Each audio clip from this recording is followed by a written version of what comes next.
going to go ahead and start our Family, Seniors, and Health Committee. Welcome. Thank you for braving the snow. Hope you guys were all able to get in safely. We will now call the committee to order. Secretary, please call the roll. Senator Carter. Here. Senator Lewis. Senator Hudson. Here. Senator Moon. Here. Senator Nicola. Here. Senator Nurnberg. Thank you. All right, we are going to begin by hearing, we got Senator Berger there. All right, let's start with 170. Senator Berger, begin when you're ready.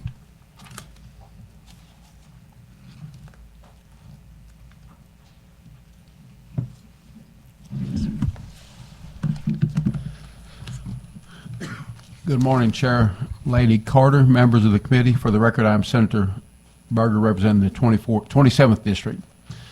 Thank you for the opportunity to present this bill today. Missouri's foster youth deserves to benefit from the Social Security funds that are rightfully theirs. Senate Bill 170 ensures that these critical resources are used to support their well-being, not to reimburse the state for services the state is already responsible for providing. Between 5 and 10% of children in foster care nationwide are eligible for Social Security benefits, including disability and survivor benefits, averaging over $900 per month. Currently, Missouri, like most states, automatically applies for these benefits on behalf of foster youth without their knowledge and keeps the funds to offset foster care cost. These benefits should serve as a lifetime for foster youth as they transition to adulthood, not a funding mechanism for our state. What Senate Bill 170 does protects foster youth benefits, prohibits the states from using a child's Social Security or survivor benefits to reimburse the cost of foster care, ensures transparency and notice, requires the youth to inform youth and their representatives when applying for their benefits, establishes clear written notification requirements in line with federal law, provides a secure savings mechanism. Benefits can be saved in an ABLE account, ensuring youth retain their funds without losing eligibility for other critical assistance programs. Foster youth should not be expected to pay for their own care. This is the state's obligation. Many foster youth exit care with nothing, yet these funds could help them afford essential needs like housing, education, transportation, and child care. The average annual Social Security benefit per eligible foster youth is $10,970, which could cover 2 years of college textbook, 10 months of rent for a one-bedroom apartment, or up to 1 year for a young child. Since 2018, 15 states have enacted reforms to protect foster youth benefits. Missouri should join this national movement and ensure our most vulnerable children receive the financial support they deserve. Disabled and orphaned foster youth are among Missouri's most vulnerable. It is past time to end this unfair practice. In conclusion, Senate bill is about fairness, transparency, and ensuring Missouri's foster youth have access to the benefits they're entitled to. I urge you to support this bill to give foster youth a fair start in life. With that, I'll take any questions. Thank you, Senator. Any questions for the Senator? Seeing none? Oh, all right. Senator, thank you so much for bringing this bill, and I had a couple questions for you. Sure. And you answered them, so thank you very much. I appreciate it. Thank you. Any further questions for the Senator? Seeing none, thank you for your testimony. We will begin with testimony from the public. Is there anybody here to testify in favor of the bill?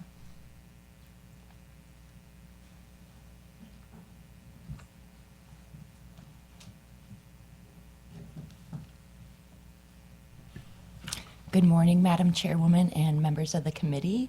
My name is Madison Ekrit, and I'm here on behalf of Foster Adopt Connect, who is a nonprofit that has several locations statewide. They provide wraparound services to help recruit, retain, and support foster and adoptive families across the state. And we're here in strong support of this bill. We supported it last year as it made its way through both the House and the Senate and was really just a casualty of the politics of last year. But we're really excited and very thankful for Senator Berger bringing this again this year. This bill is really well done. It has the 4 components of the best practices that have emerged from across the nation as states have begun to address this issue. Unfortunately, the practice of screening for benefits and using them towards the cost of care that the state typically covers for other other kids who aren't receiving these benefits is a practice that is not unique to Missouri. It's one that has been fairly standard practice nationwide, and only in the last 7 or 8 years now have there been action by states to address that. So we're really grateful that Missouri is getting on board and understanding the impact that this has on the state's most vulnerable kids, those who are especially exiting foster care and needing that additional funds to make sure that they're able to get a good start in their next chapter of their lives. And I know the weather prevented one of our folks today from making it, so I hope you'll take a look. Jason White is a foster dad who has a very passionate testimony of his son who's owed $32,000 from the state over time, because on average these benefits are about $900 a month. So over time that's accumulated to over $32,000 that should have been owed to his foster son, who has pretty significant challenges that would have been really transformative for his care and just his entrance into being on his own and independence. So I'm really grateful for this bill, and it's really well done. If you have any questions about the provisions, please let me know. All right. Thank you for your testimony. Any questions for this witness? Mr. White, who wasn't able to join, and forgive me if I came in and I didn't see it, will he provide an email? He should, story? yeah, he should Okay. submit online. If not, then I'll make sure that he sends an email to those on the committee. Yeah, I'd love to hear his story. Yes, Thank you. absolutely. Any other questions for this witness? Seeing none, thank you for coming. Thank you. Anyone else here to testify in favor of the bill? Madam Chair, David Wynn here on behalf of National Association of Social Workers, Kids Win Missouri, Family Forward, and the Jewish Federation. I want to go on record in support of the legislation, thank the sponsor for bringing it forward, and the committee for hearing it. Any questions for the witness? Seeing none, thank you. Thank you. Anyone else here to testify in favor of the bill?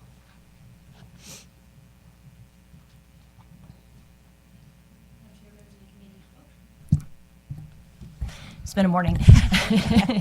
Nikki Strong here on behalf of the Missouri Coalition for Children. Just want to go on record of support in support of the bill. Thank the sponsor of the bill, and I think the previous witnesses did a good job explaining. Be happy to answer any questions. Thank you. Any questions for the witness? Seeing none, thank you for braving the storm and coming. Anyone else here to testify in favor of the bill? Seeing none, we'll move on to those here. Is there anyone here to testify against the bill? Anyone here to testify for informational purposes? Senator, you're free to close. This was voted out of the House with one dissenting vote, so it's on its way over here, but I think this is a good bill for Missouri. Thank you. Thank you. With that, we will move on to Senate Bill 317. Senator Black, when you're ready.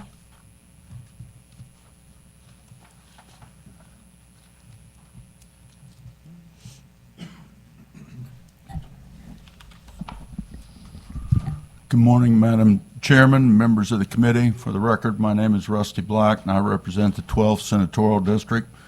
Currently, Missouri HealthNet provides coverage for hearing aids only to eligible needy children, pregnant women, and blind individuals. This bill expands that coverage to include medically necessary cochlear implants and hearing instruments for all eligible participants.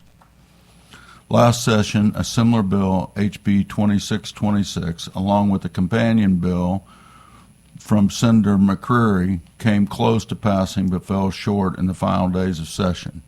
HB 2626 also included several non-controversial health care provisions which have been introduced this year in Senate Bill 548. I hope along with your support to incorporate those measures into a committee substitute. I would welcome any questions, and I know we've got some people here to speak about this as well. All right, any questions for the senator? Seeing none, thank you for your testimony. We will now begin public comment, public witnesses for anyone here to witness in favor of the bill. Come on up, come on up.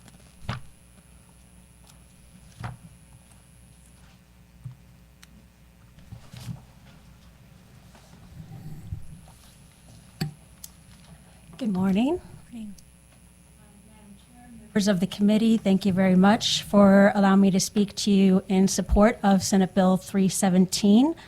My name is Dr. Kathleen Sinks. I'm a board-certified audiologist, the director of audiology at the Center for Hearing and Speech, a member of the Missouri Academy of Audiology, an ambassador for the American Speech Language and Hearing Association, and a state champion for the American Cochlear Implant Alliance. The Center for Hearing and Speech has served the greater St. Louis area since 1920. We provide speech, language, and audiology services to everyone, regardless of their ability to pay.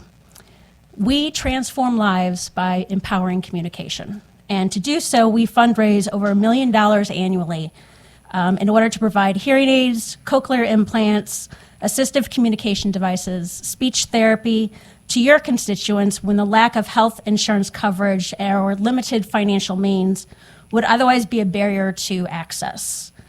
When the comprehensive hearing benefits were eliminated under the Medicaid program for most individuals over the age of 21 in 2005, it became clear that Missouri residents with hearing loss faced obstacles to receiving appropriate medical treatment. We've dedicated an entire assistance program to helping these recipients that we call the Red Card program, because as you know, at one time, Missouri Medicaid recipients had little red cards. In 2024, 1,694 people received financial assistance for hearing services from our organization. Of those, 467 had active coverage under Medicaid and were excluded from benefits under their plan codes. However, we are but one organization, and we cannot meet the needs of all Missourians. So legislation like this before you today will open doors across the state so your constituents have access to critical healthcare services. As an audiologist of 23 years, I've dedicated my career to improving the quality of life for my patients by giving them the tools to connect with their world. The ability to hear and communicate is not only critical to a person's independence, but our research does show that treating hearing loss appropriately through the use of hearing aids and cochlear implants reduces the risk of falls, cognitive decline, improves mental health, and a person's ability to financially support themselves and their family. I've heard thousands of stories from my patients over the years, from being able to enjoy the symphony again, being able to get their dream job because they got their services, being able to reconnect with their children, their grandchildren, being able to simply do errands independently. And even in some cases, I had a patient who heard the fire alarm when their house caught fire because he had his hearing aids on at night for safety. Currently, there are 36 states that offer full coverage for adults under Medicaid for hearing aids and cochlear implants, and Missouri needs to join them. So our efforts here today are not only supported by the thousands of professionals who serve the people in need throughout our state, but also by national organizations such as the American Cochlear Implant Alliance, the American Speech Language and Hearing Association, and the American Neurotology Society. So for all the reasons I've mentioned this morning, I request that you do vote in favor of Senate Bill 317 to include hearing aids and cochlear implants for all Missouri Medicaid recipients. Thank you very much. Thank you for your testimony. Any questions for the witness? Senator Nicola? Thank you, Madam Chair. Thank you very much, ma'am, for your testimony. And how many years did you say, I'm sorry if you already said it, how many years have you been working in this with the hearing loss? I've been an audiologist for 23 years, and I've been with the Center for Hearing and Speech for 15 of those. And did you say that through fundraising you've raised over $1 million? Annually, sorry, let me try that again. Annually, the center raises over $1 million to provide all the services that we do. Yeah, well, I appreciate that, and thank you for the work that you're doing in your testimony today. Thank you. Thank you. Any other questions for the witness? See none. Thank you so much for coming. Anyone else here to testify in favor of Senate Bill 317? Here on behalf of the Reach Foundation, Missouri, want to go on record in support of the legislation. Thank the sponsor and the committee. Thank you. Thank you. Let me just ask briefly, did you leave a testimony or witness form? Yes. Okay, great. Just wanted to make sure that was. Anybody else here to testify in favor of Senate Bill 317?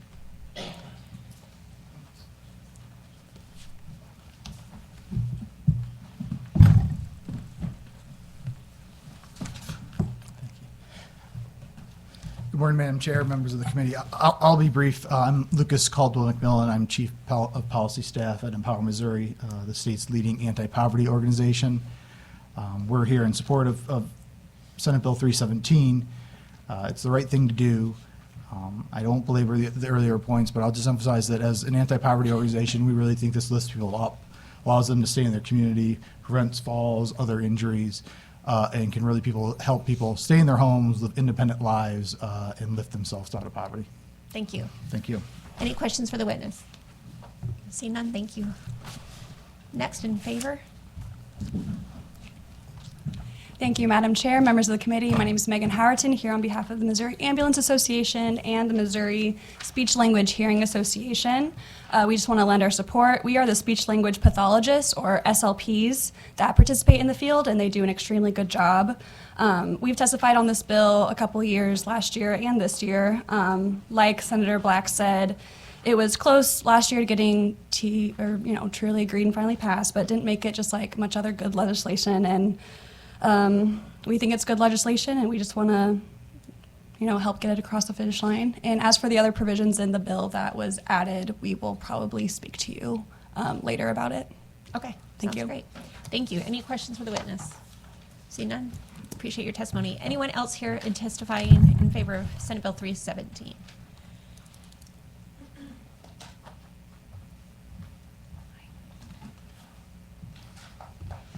Madam Chair, members of the committee, Sarah Schlemer here on behalf of the American College of Obstetricians and Gynecologists, as well as the Missouri Center for Public Health Excellence. So just in case you guys are amenable to putting in the provisions that you have heard in the past and that were contained in this bill whenever it almost made it across the finish line, I just want to speak to those for a second. So one, you'll see a provision about expedited partner therapy. Senator Lewis, I know you have sponsored this in the past. It's a great bill, not controversial, as we said. It adds another disease that can be treated in the expedited partner therapy process, which is you go into a doctor, you're diagnosed with a disease, they're like, okay, obviously your partner has this as well, you can start treatment, they don't have to come in and get confirmation on this disease as well. Another one is the prenatal blood testing. So right now in Missouri, we are seeing a unfortunate rise in congenital syphilis, so babies born with syphilis that are passed from mom to baby. Right now, if you are pregnant, you go in for your 8-week appointment, you get a test. That test will tell you if you have syphilis, but then you're not tested throughout the rest of your pregnancy.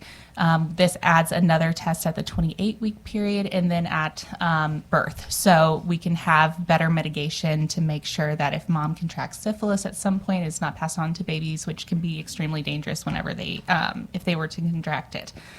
The final one, several years ago, you guys passed the ability for pharmacists to administer vaccines at their clinics.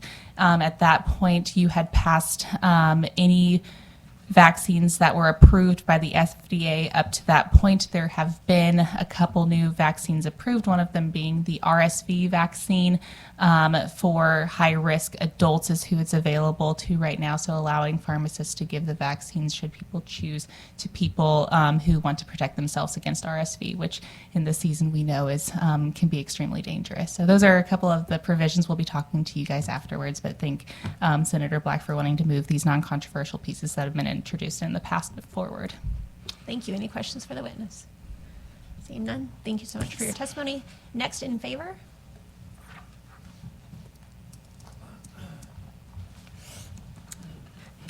Morning, Madam Chair, members of the committee. Nikki Strong here on behalf of Missouri Healthcare Association, Haleon, Centurion, Missouri Assisted Living Association, MHCA, I responded already. Anyway, I want to talk about a couple of the provisions as well that Senator Black talked about that he wants to put in the bill that went through this committee before, that hopefully you guys would entertain.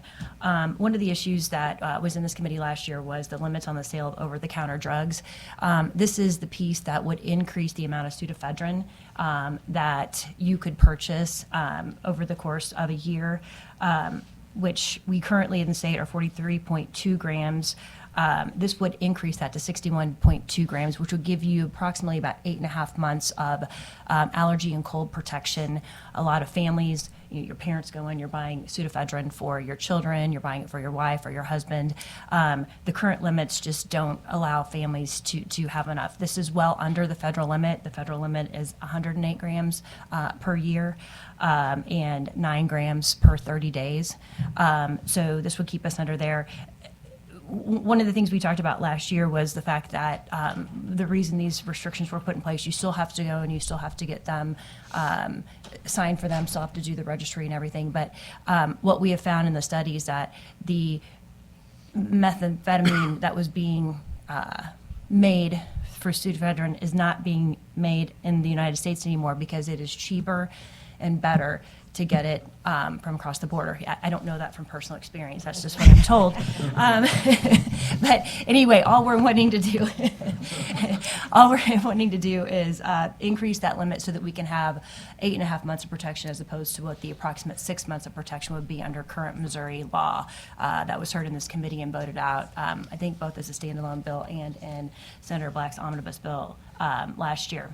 The second piece would deals with the administration of medications in long-term care facilities. This would allow the administration by techs, nurse aides, and other folks in long-term care facilities for the subcutaneous auto-injectors. So currently, only nurses in those facilities can give those diabetic medications now that are so needed. This would allow others, assuming there was a physician order for the patient, to be able to administer those. It's not a shot into the arm, it's just those auto-injectors like the Ozempic and things like that that are necessary for our long-term care residents. Finally, the third piece was the practice of dentistry in correctional centers. So currently, the law provides that no corporation shall practice dentistry unless that corporation is a nonprofit corporation or a professional corporation. Under Missouri laws, what we mean by professional corporation, a dentist-owned corporation. So what this would do, this would change this only as it applies to correctional facilities. So currently, in order to, the state contracts with an entity that provides all healthcare services in the correctional facilities.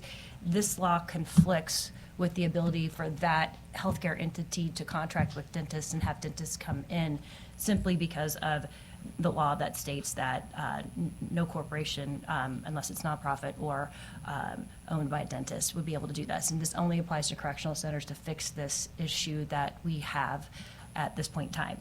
So with that being said, I'd be happy to answer any questions.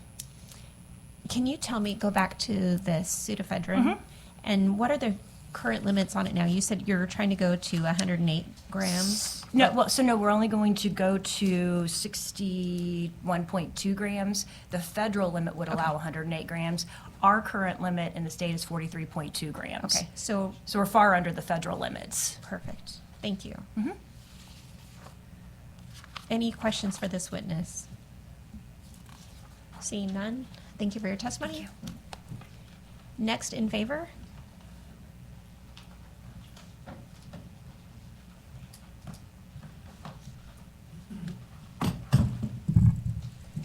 Good morning, Madam Chairwoman, members of the committee. My name is Rachel Bauer. I'm here on behalf of the Missouri State Medical Association in favor of the bill.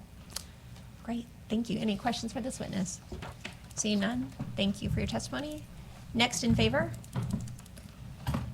Seeing none. Anyone here in opposition to the bill?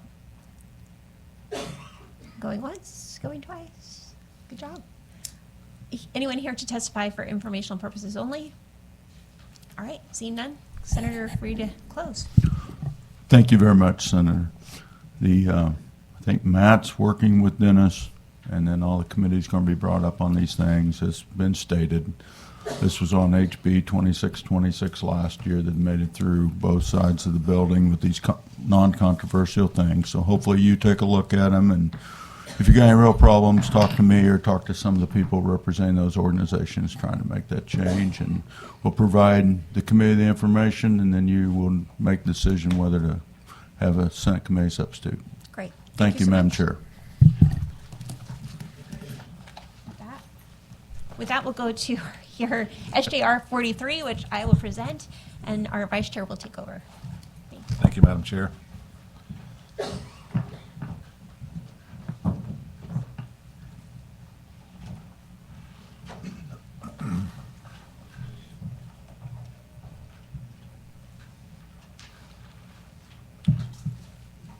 And Senator, whenever you're ready. Thank you. SJR 43, if approved by the voters, is a constitutional amendment that requires, subject to the approval of a waiver, able-bodied adult Missouri HealthNet participants ages 19 to 49 to participate in work and community engagement requirements. Participants shall complete at least 80 hours a month of any combination of specified work, education, job search, childcare, or volunteer services. The Department of Social Services will provide reasonable accommodations for individuals with disabilities who are not otherwise exempt from the work and community engagement requirements. Under this amendment, to ensure that the participants who are able to comply with the requirements include exemptions, modifications of hours, and the provisions of necessary support services.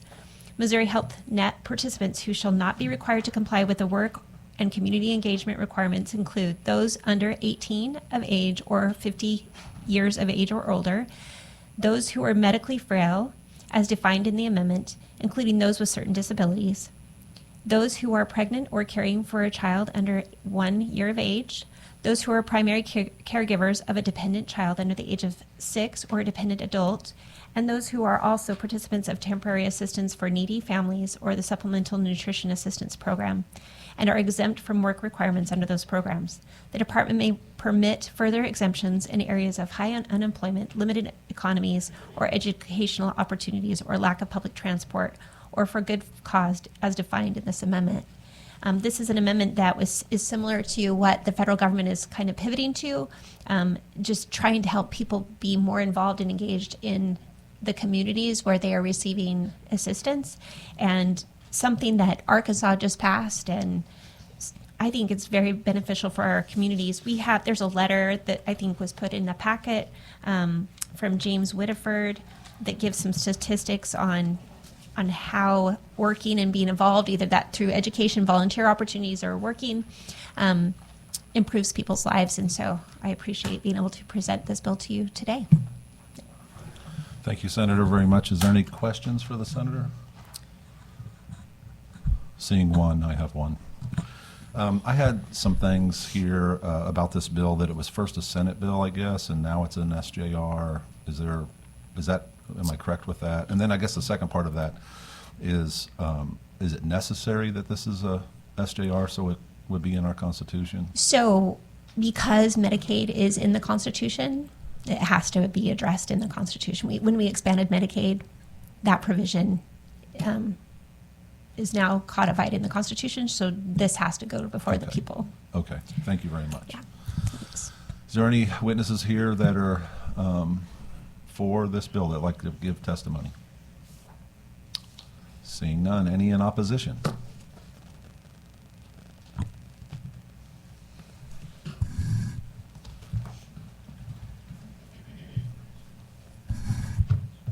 Good morning.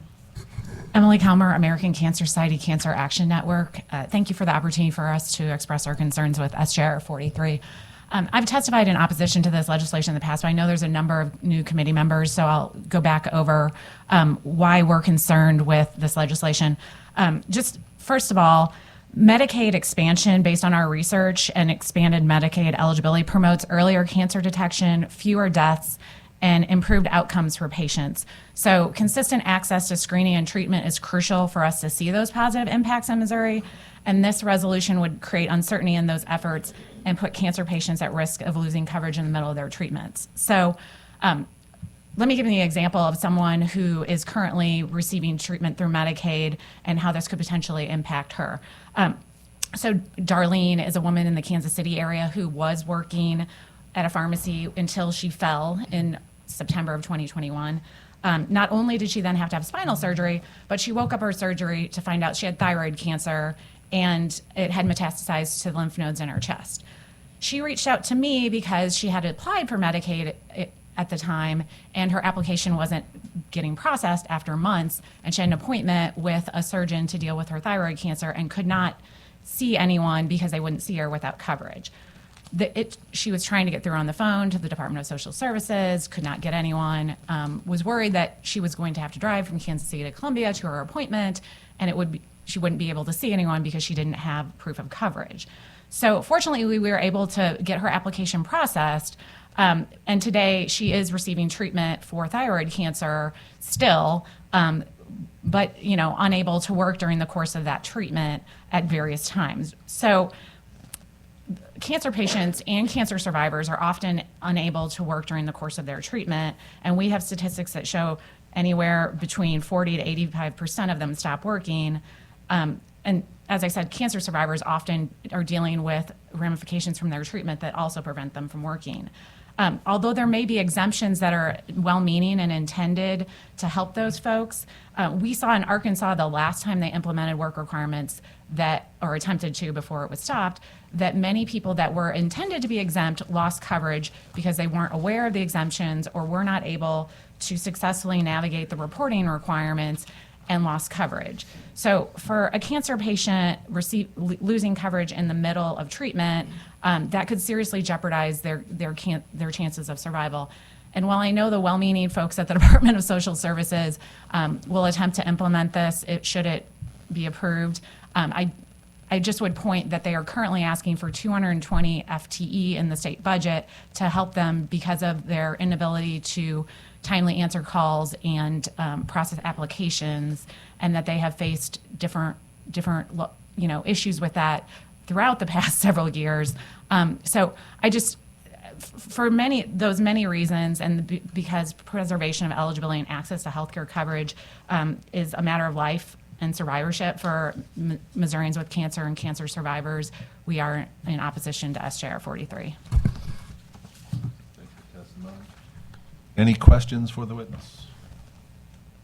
Seeing none, thank you very much. Appreciate it. Thank you. Next in opposition, please.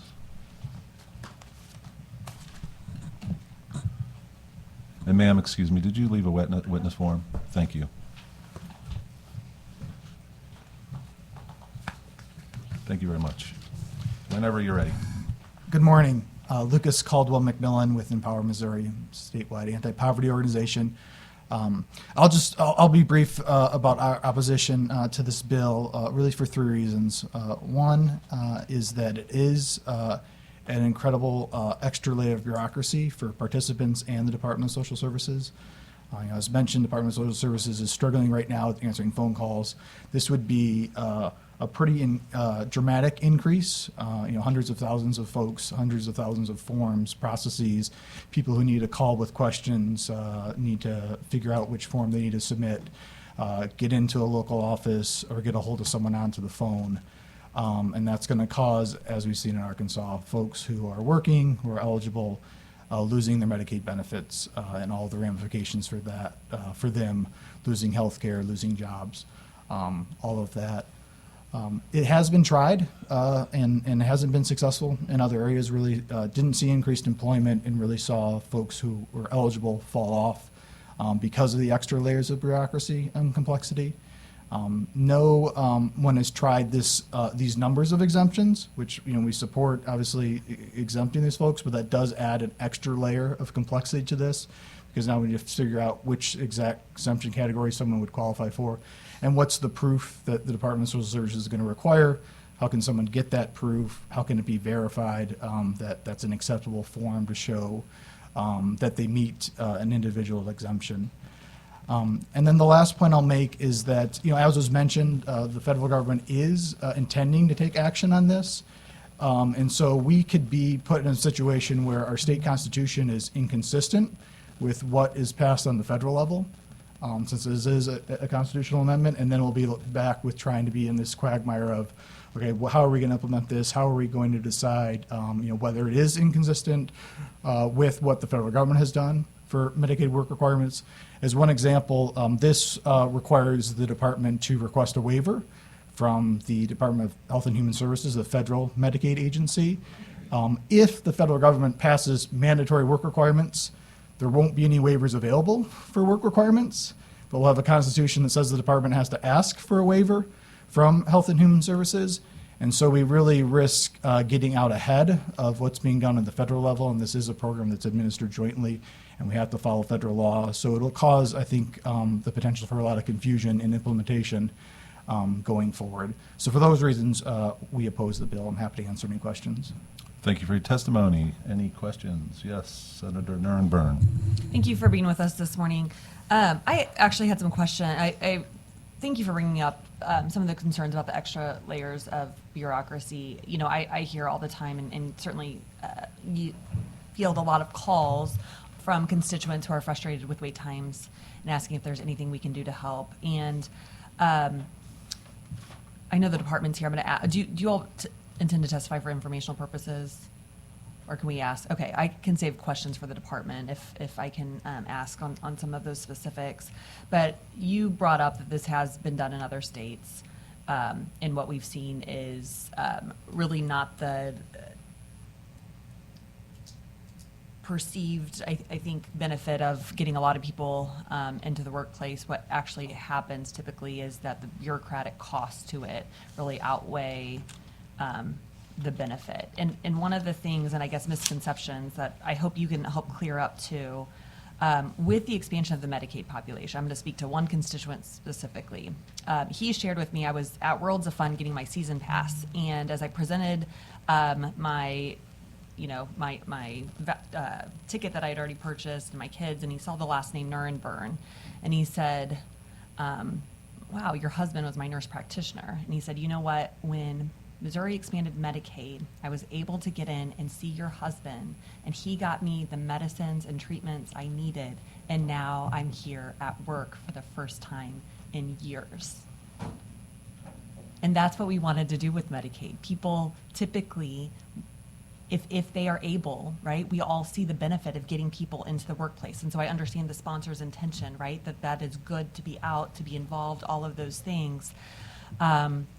And that gentleman worked there, and unfortunately he had an underlying condition and worked there until he died and was able to work, at the hours that he was able each week.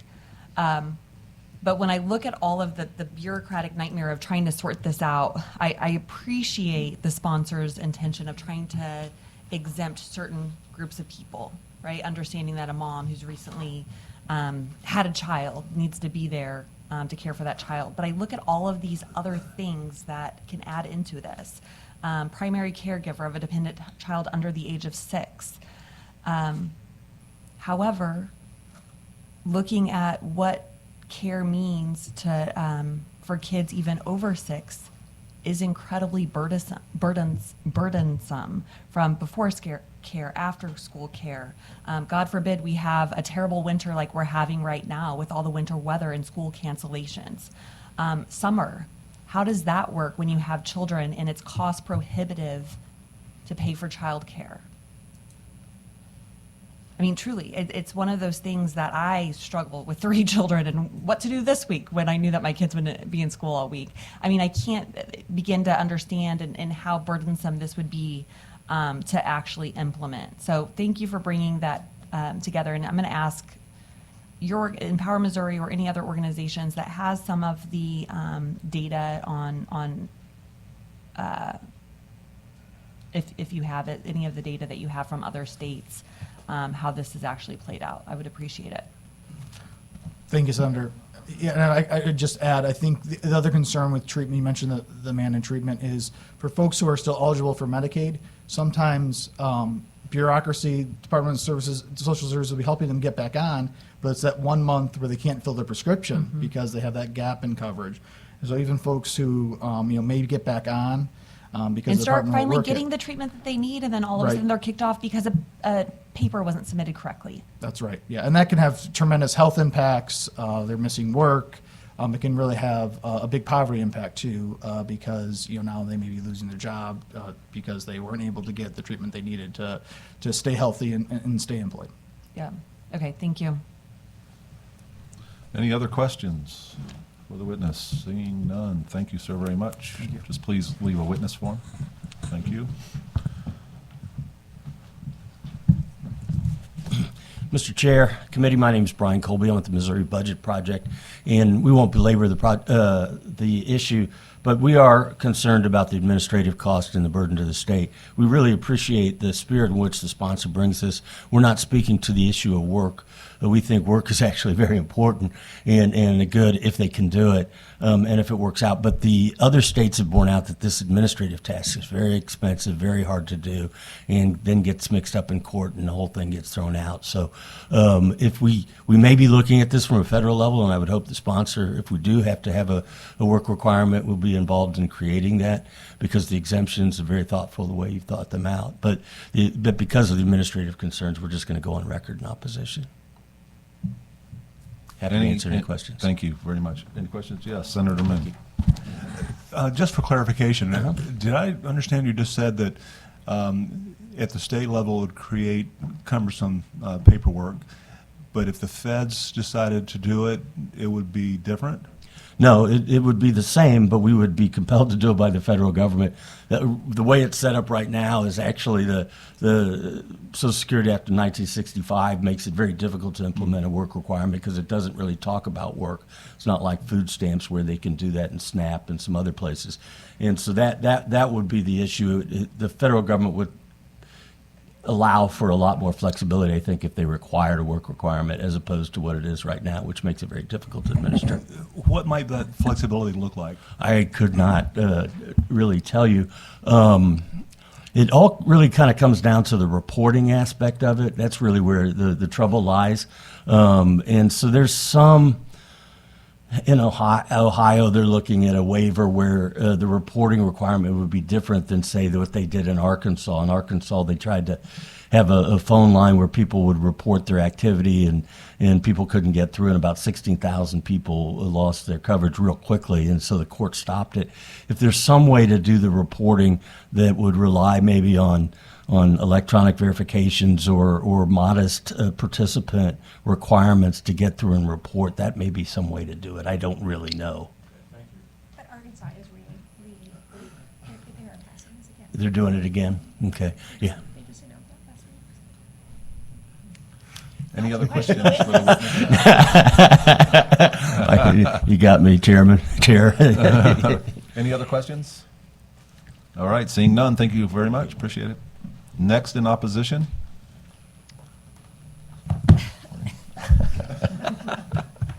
Morning, Senator, Madam Chairman, Senators Tom Dempsey, registered lobbyist for Catholic Charities, Archdiocese of St. Louis. Just want to echo the comments that have been made in opposition.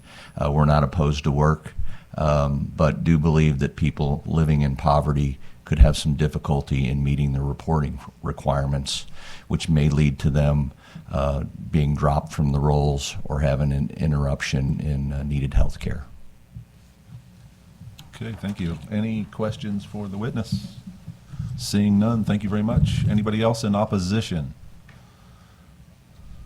Taking notes. Thank you so much. Thank you, Mr. Chair, members of the committee. Mandy Higseth on behalf of Missouri Family Health Council. Nothing probably new to add here. We have concerns about the negative consequences for public health outcomes and therefore oppose the bill. Thank you so much. Any questions for the witness? Seeing none, thank you very much. Anybody else here in opposition? Anybody else just want to oppose? I mean, why? Anybody else here for informational purposes only? Thank you. I thought we were friends. I know, we are. They were just lined up. It's like, good.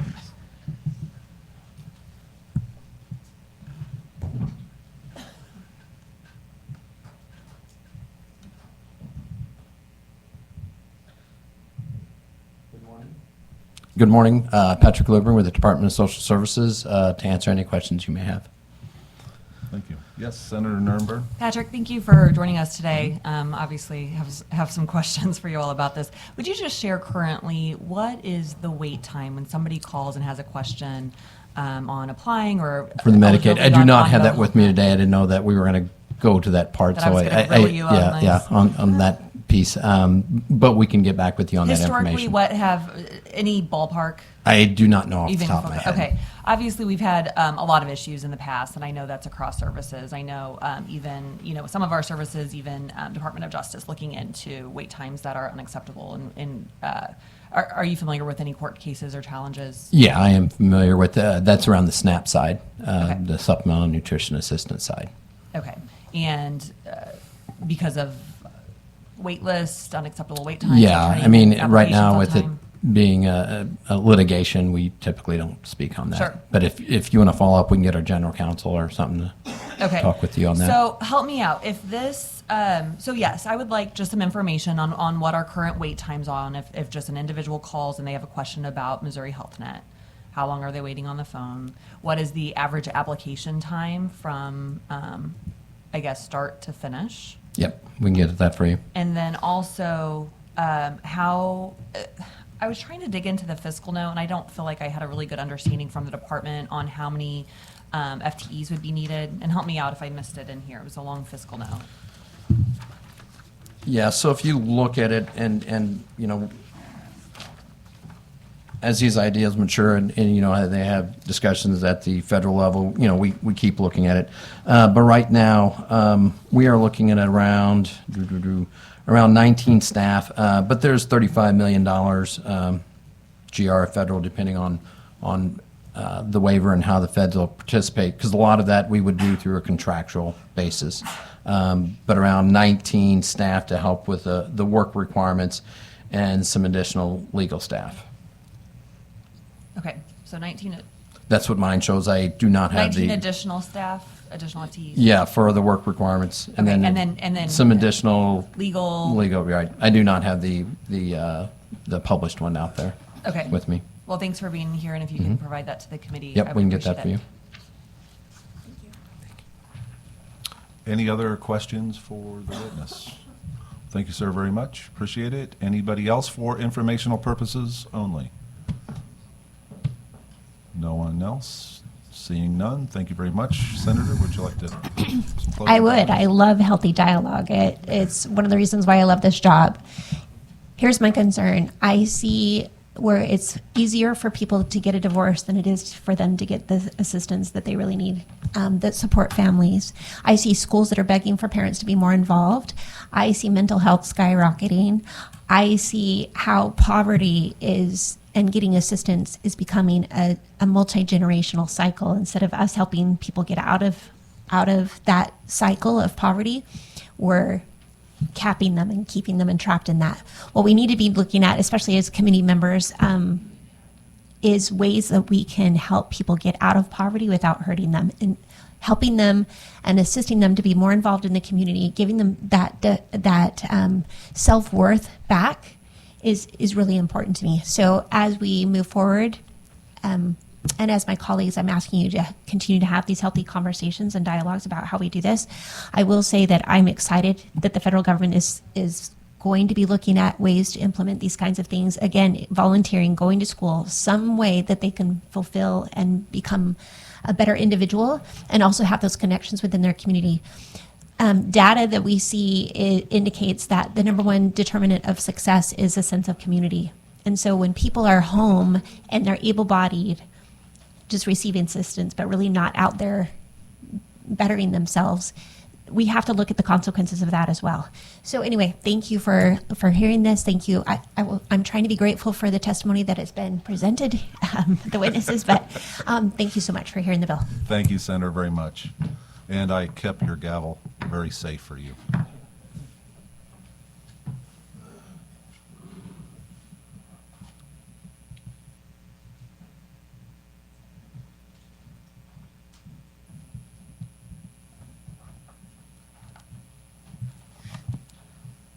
All right, well, that concludes the hearing today. Can I get a second to adjourn? All right, with that, we're adjourned.